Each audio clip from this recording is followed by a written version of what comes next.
Hey, everybody, welcome back to the weekly update here for Ames, Iowa.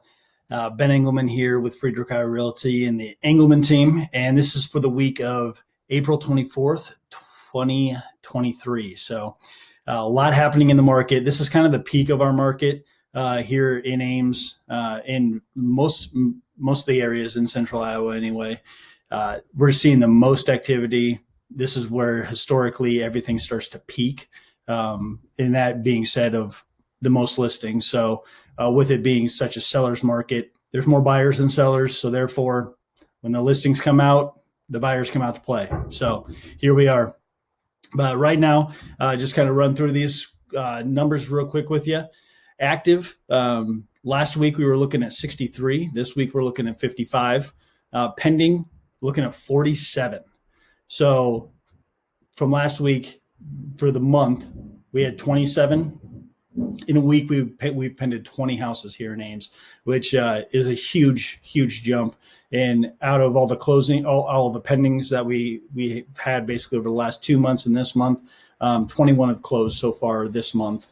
When you look at the number counts on what's actually out there, when you look at resale homes, you're sitting at 30. Last week we were at 31. So essentially, pretty much everything that came on the market went off the market.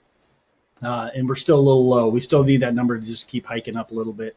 Townhomes, one of them sold. I'm guessing this other one may go as well. 2 condos and 27 single family homes, but 27 last week. So we stayed steady there. But with the new construction, we kind of stayed steady here through the first, all the way through March of that 24 and 25 number up to 26. And then dropped to 22 last week, and now we're down to 18. So those new construction homes are coming offline. Still trying to get more builders to put up more specs. There was a little bit of hesitation there because they did, things did sit a little bit here at the end of last year.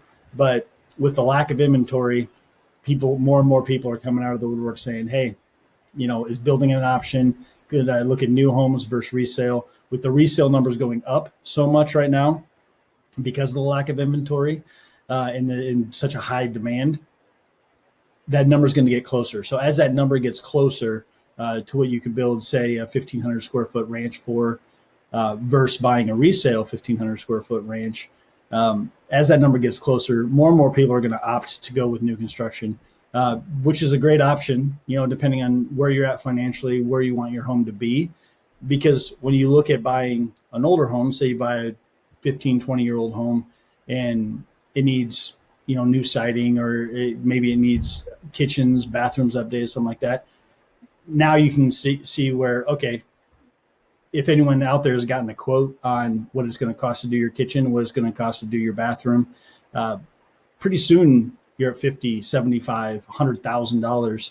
And if that 1,500 square foot ranch that's a resale is going to cost you $350 to $375, and then all of a sudden you look at it and you're like, whoa, I can almost get a brand new one for $450 to $500.